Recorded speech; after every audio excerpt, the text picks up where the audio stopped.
Bonjour et bienvenue sur le plateau d'Un cœur qui écoute, notre rendez-vous de spiritualité. Aujourd'hui, nous avons la chance d'accueillir le Père Daniel Ange. Père, bonjour. Bonjour. Merci de nous avoir rejoints. Alors, je ne sais pas s'il est besoin, s'il est utile de présenter encore le Père Daniel Ange. Vous avez passé 30 ans de votre vie comme moine et comme ermite, dont une douzaine d'années en Afrique. Voilà. Il y a plus de 28 ans, vous avez fondé l'une des premières écoles d'évangélisation en Europe, l'école Jeunesse Lumière, dont vous continuez de vous occuper. Vous avez publié un nombre de livres impressionnant, 70 livres, dont certains ont marqué ma jeunesse. Quand j'avais 20 ans, Ton corps fait pour la vie, Ton corps fait pour l'amour, ça a été des livres déterminants pour moi.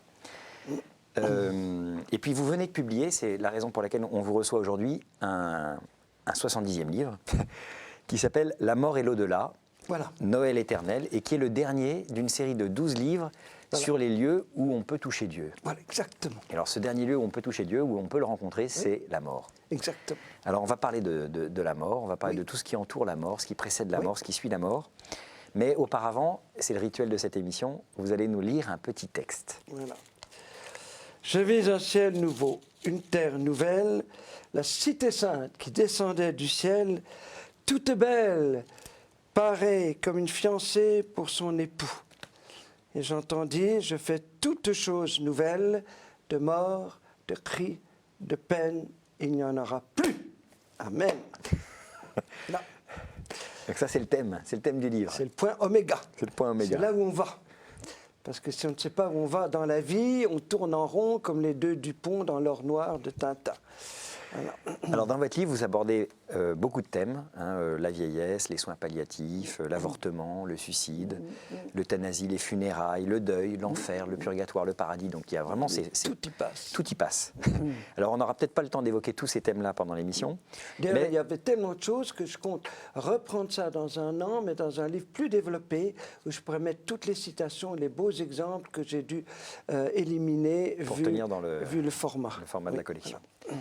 Alors, vous commencez par évoquer la peur que nous avons de la mort. On a tous peur de la mort. Et vous donnez d'ailleurs cette expression amusante du Père Tardif. Tout le monde veut aller au ciel, mais personne ne veut mourir. Voilà, je ne sais vraiment pas par où ils vont passer. Oui. Alors vous, la mort ne vous fait pas peur ?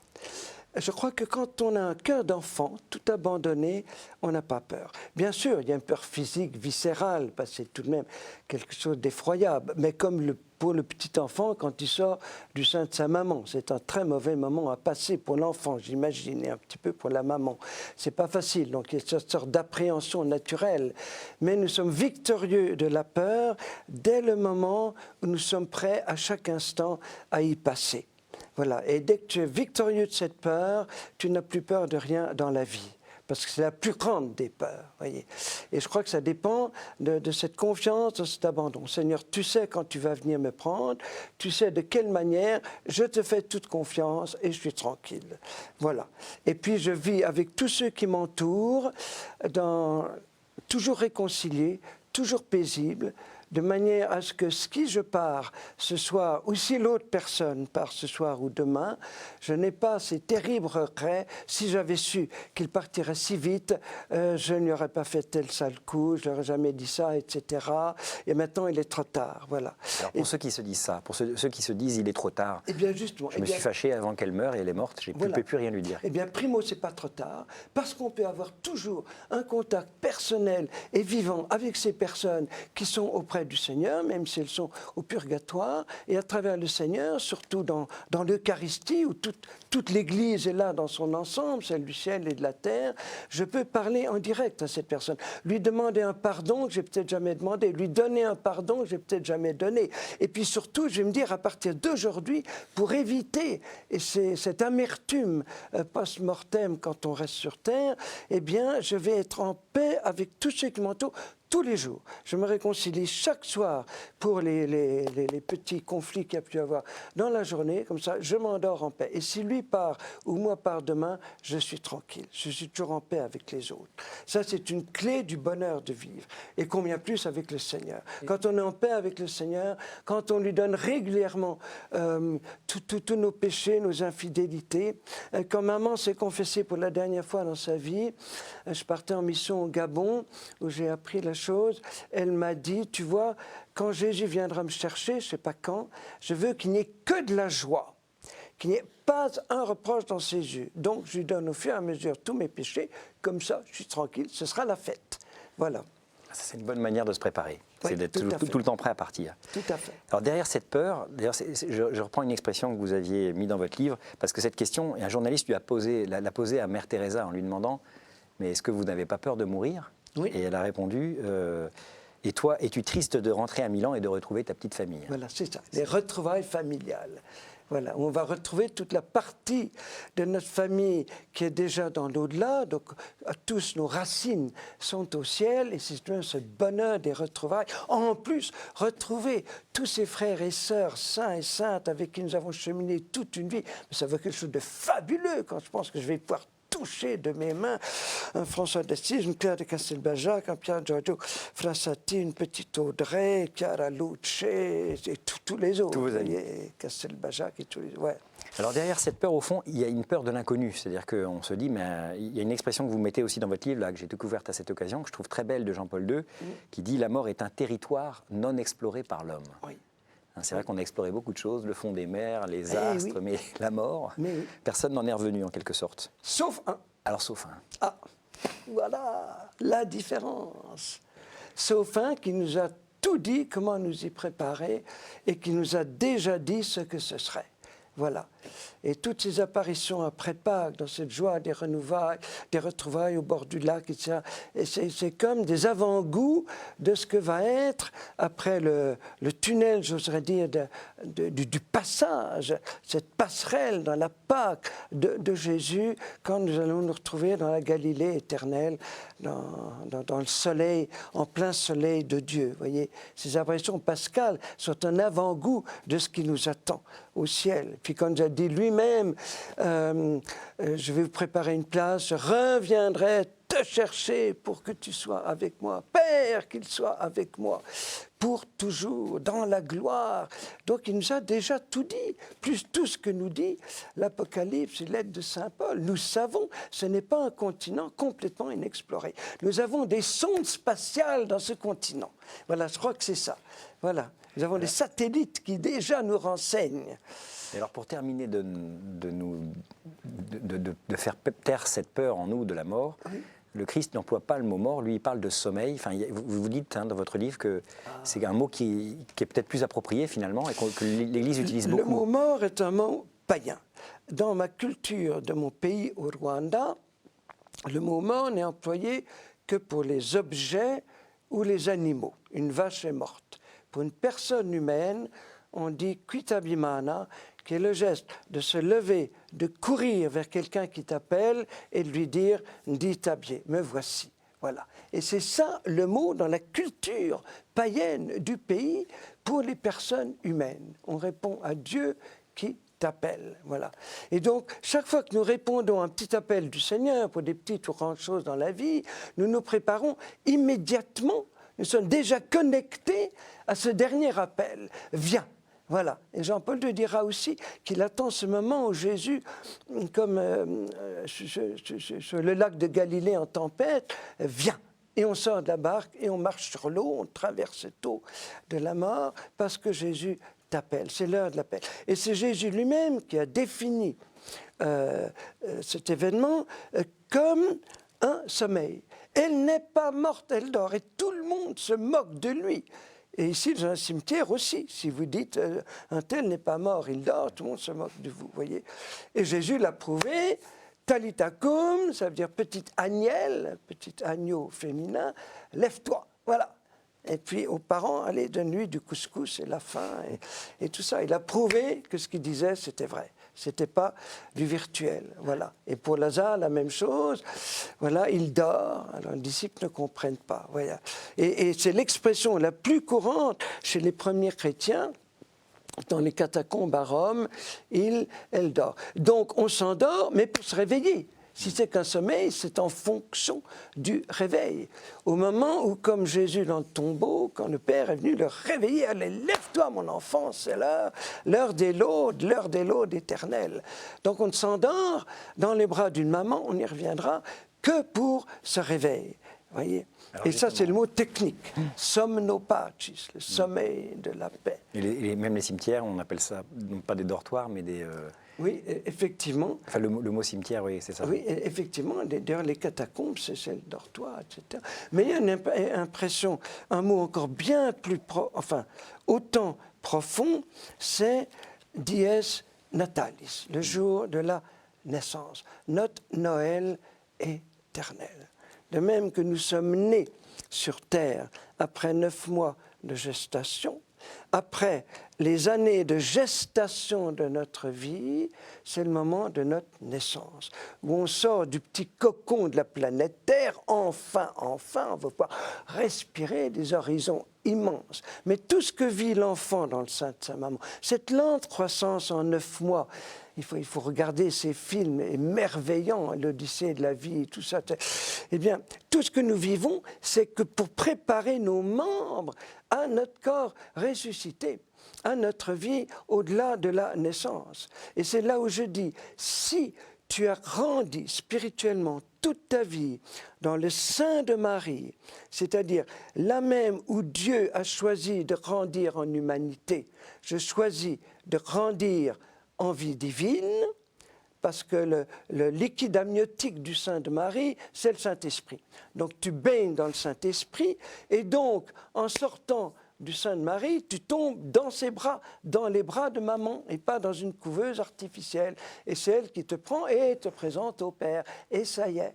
Et donc plus tu vis comme un petit enfant de Marie, plus tu es sûr que ta naissance au ciel sera douce, belle, apaisante. D'ailleurs, dans l'Ave Maria, tous les jours, nous disons maintenant, ça veut dire en tenant la main, tenant main, maintenant, donc je tiens la main de Marie maintenant, et à un moment, le « et » va sauter, l'heure de ma mort, de ma naissance au ciel, on devrait traduire comme ça, voilà. Donc elle ne peut pas ne pas être là, voilà. Donc plus je vis dans son intimité, plus je suis tranquille pour ce moment un peu difficile, disons. Ma mort ne me la vole pas. Voilà le cri de protestation que vous écrivez. Pour vous, c'est l'acte le plus personnel, le plus intime de tous les actes libres de notre vie. Oui. Et cet acte se prépare par toute cette vie, hein, c'est toute notre vie, et c'est ce que vous venez d'exprimer, est un long apprentissage. Et vous reprenez d'ailleurs un proverbe africain qui dit « l'arbre tombe dans la direction où il penche voilà. ». D'où l'importance de bien se préparer, à la mort. Bien sûr, et de demander la grâce, s'il est possible, de pouvoir être lucide à ce moment-là. Parce que c'est le plus grand instant de toute notre existence, celui qui est préparé par tous les instants présents. Parce que je voudrais que ce soit le moment du plus grand amour, le maximum d'amour. Donc je vais essayer d'aimer le Seigneur et mes frères, plus demain qu'aujourd'hui, plus après-demain que demain, un amour en crescendo, pour que je passe de ce monde au Père comme et avec et dans Jésus, en mettant le comble à mon amour. Ouais. Et on voit de ces départs d'une telle beauté, des vieux moines, des saintes moniales, etc., qui toute leur vie ont attendu ce moment de s'unir à leur époux, enfin, et qui vraiment font un acte d'amour extraordinaire, qui offre toutes les souffrances des dernières heures, qui offre la peur aussi qui est là, mais on offre tout au Seigneur, voilà. Et ça, on n'a pas le droit de nous arracher ce moment-là, voilà. Donc ça c'est par rapport à l'euthanasie notamment, ou par rapport à tous ces médicaments qu'on peut faire prendre au mourant comme pour l'anesthésier et le rendre groggy. J'ai connu beaucoup de personnes, de familles qui ont été tellement frustrées parce qu'alors que la personne qui partait était en pleine forme, pleine lucidité, on lui a tellement injecté de trucs, etc., que ça l'a complètement, c'était un zombie, vous voyez, alors qu'il était parfaitement capable de vivre son dernier souffle, encore conscient, en regardant, en voyant sa famille autour de lui. Voilà, on doit avoir un respect immense pour ce moment-là et ne pas croire que c'est forcément automatiquement un moment terrible. Vous voyez. Le problème, c'est qu'on ne va jamais montrer à la télé une belle, douce mort, pacifiante, sourire aux lèvres. Voilà. Et c'est ça le problème, c'est qu'à la télé, d'un côté, on évacue le problème de la mort, on ne veut surtout pas en parler. On a répondu à Jean Vanier, le public français ne supporte pas qu'on dise la mort, donc on lui a coupé. Voilà. Et par ailleurs, on ne voit que des meurtres, des assassinats, la mort sous son aspect diabolique et abominable. Voyez. Et jamais la mort dans sa beauté. Je donne un certain nombre d'exemples aussi de ces départs en toute beauté, sourire aux lèvres, ça existe. Et c'est ce qu'on appelle la grâce d'une bonne mort. Qu'est-ce que c'est que la grâce d'une bonne mort? Et l'Église demande ça. Il y a une messe spéciale. Combien de prêtres disent cette messe numéro 34 spécialement pour demander la grâce d'une belle mort, d'une mort en paix, réconciliée avec les autres, avec le Seigneur, dans un maximum d'amour, vous voyez. Et de lucidité, oui. Il y a une image de la mort aussi qui est tellement belle, qui est très employée au Liban, et c'est celui de mariage. Un jour, on m'a dit, Lila s'est mariée le 18 mai. Alors, j'ai dit, avec qui? Avec quel garçon? Avec le Seigneur. Et j'ai dit, dans quelle congrégation? Bête que j'étais. Et ils ont dit me dire, mais elle est morte, elle a été tuée dans un accident. Voilà. Elle s'est mariée. Et je me souviens de l'enseignement d'une des filles de notre école, Angélique, qui est partie à 24 ans avec un cancer accéléré, juste après son année chez nous. Eh bien, son papa a dit, voilà, c'était à Bruxelles, nous fêtons maintenant le mariage de ma fille avec le roi du ciel. Et toutes les jeunes filles de sa famille en campagne blanc, elle était rwandaise, ont dansé la danse réservée aux jeunes mariés pour la sortie de messe de mariage. Voilà, le mariage.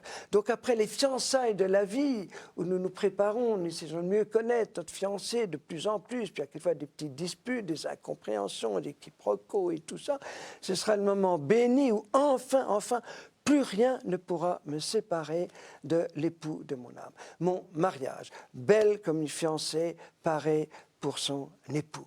Vous voyez? Et ça, c'est tellement beau, tellement beau. Alors, vous rappelez aussi, justement, par rapport à l'anciennement, oui, un certain nombre de traditions qui étaient des coutumes habituelles par le passé, comme la veillée de prière autour du corps, oui, comme oui. les jeunes de la famille qui portent le cercueil, comme l'image souvenir qu'on garde précieusement dans son bréviaire oui. ou dans son missel.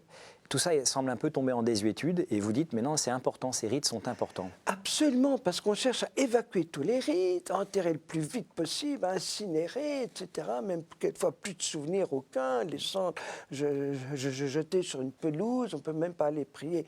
On est complètement désincarné.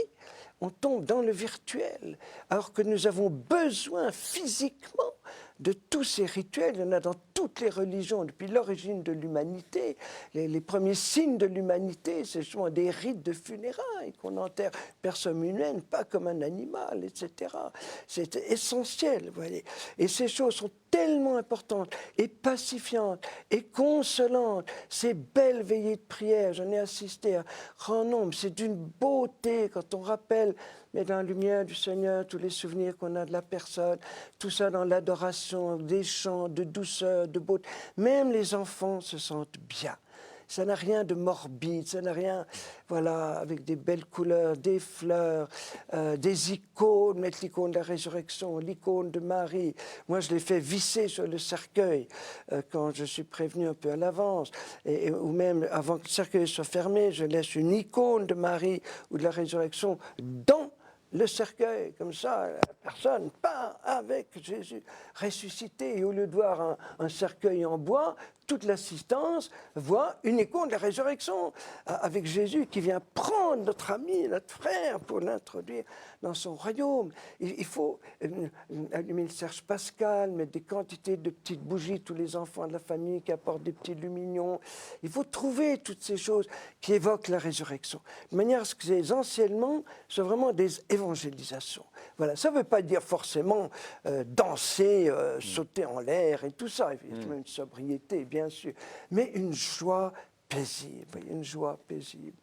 Voilà. Alors on va parler maintenant un peu eschatologie. Qu'est-ce qui se passe après? Après, oui, après. Alors est-ce que l'enfer existe et c'est quoi exactement l'enfer? L'enfer, je pense que c'est le mystère le plus incompréhensible humainement, le plus horripilant et choquant, et suscitant la révolte.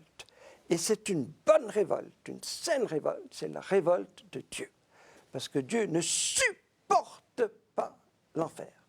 Il ne supporte pas qu'un de ses enfants puisse librement, de lui-même, se séparer de lui à jamais. Donc ce n'est jamais Dieu qui envoie en enfer, c'est le pire meurtrissure du cœur de Dieu, c'est la personne qui encore, à la dernière minute, quand Jésus, d'une mystérieuse manière, va se manifester à nous pour nous proposer à notre liberté, son ciel, son royaume, un bonheur de plénitude éternelle. Et que si à ce moment-là encore, on va dire non, j'en veux pas, et le Seigneur est tellement respectueux de notre liberté, il ne peut pas nous forcer à l'aimer, l'amour c'est son livre, et qu'il va répéter la question, mais tu es sûr que tu n'en veux pas, mais regarde le bonheur qu'il a, et que tu vas encore dire non, j'en ai marre, j'en veux pas, eh bien c'est la personne qui s'excommunie de l'éternelle communion avec Dieu. Et rien n'est plus terrible pour Dieu. Il a tout fait pour que nous n'allions pas. Il a donné tous les moyens, le passeport, le visa pour aller au ciel. Nous avons tous les moyens pour aller au ciel, quitte à passer par le purgatoire. Et je pense que, parce que l'Église n'a jamais dit combien de personnes seraient là, je pense que naturellement très très très peu. Mais c'est là où il y a tout de même un risque. Parce qu'il ne faut pas se dire trop facilement, de toute façon, je suis comme le bon larron, je peux faire tous les crimes que je veux, dernière minute, dernier regard, Jésus, souviens-toi de moi, et puis toc, au paradis immédiatement. C'est un peu la présomption. Parce que si on a toute sa vie rejeté Dieu, flirté ou plus fait des pactes avec Satan, et malgré toutes les exhortations en conversion, on a refusé, l'arbre risque de tomber dans la direction. Voilà. Et si on a toujours dit non à Dieu, on risque de dire non à ce moment-là. Voilà. Et c'est pour ça que c'est important de parler. Et on ne peut pas mettre en doute la parole de la vérité faite chair. Il ne se serait pas amusé à faire le spectre de l'enfer. Voilà. Mais c'est très beau que l'enfer ne nous ait été révélé, finalement, que par Jésus, parce qu'il donne tous les moyens de ne pas y aller. Comme le médecin qui va révéler une maladie, mais en même temps, il te donne tous les médicaments pour en guérir. Voilà. Et ça, c'est formidable.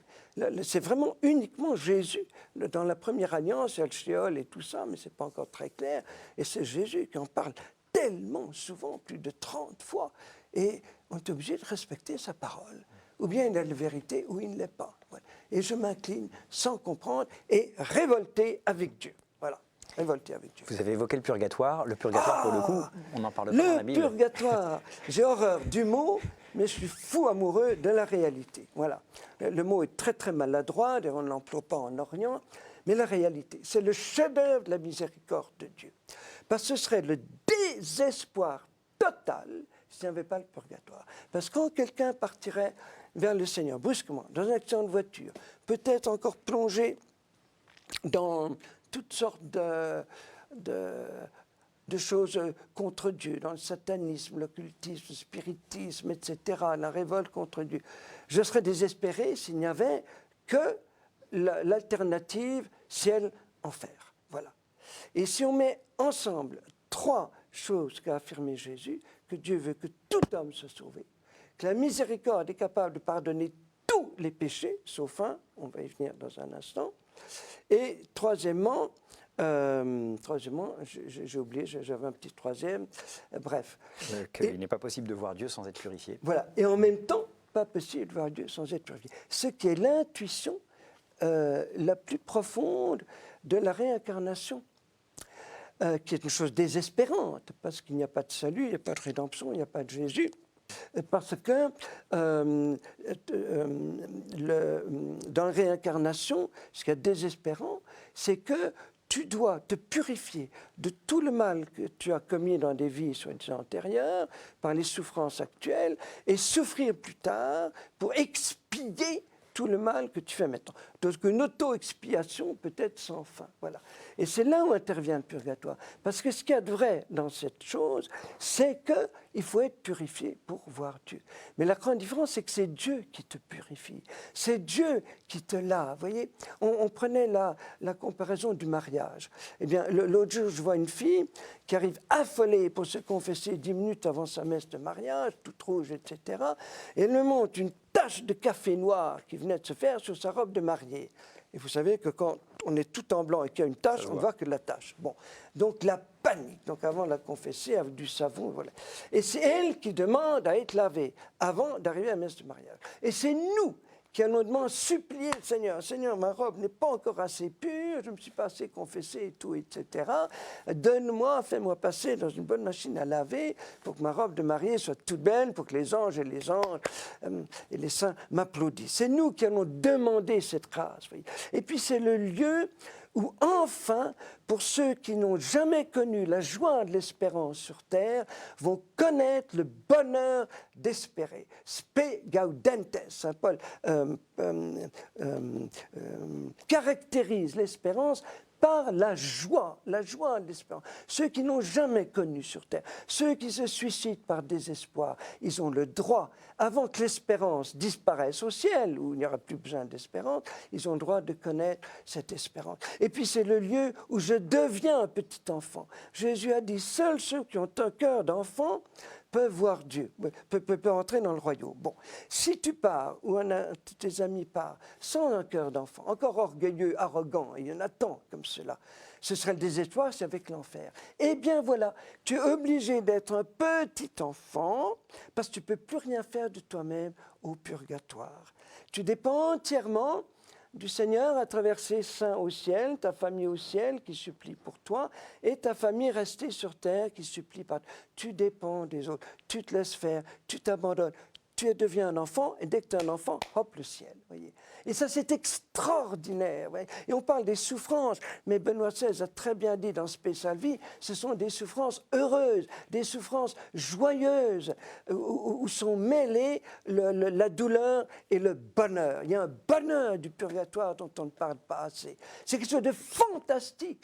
Et Jésus a inventé cela pour qu'à tout prix nous ayons au ciel. Et en Orient, on ne parle pas du mot, on prie tout le temps pour ceux qui sont partis. Donc, ils ont besoin de notre prière. Voilà. Merci Daniel Ange. On va quitter, on va arrêter cette émission sur ces belles paroles prophétiques sur le purgatoire et sur le paradis. Merci encore d'avoir accepté notre invitation.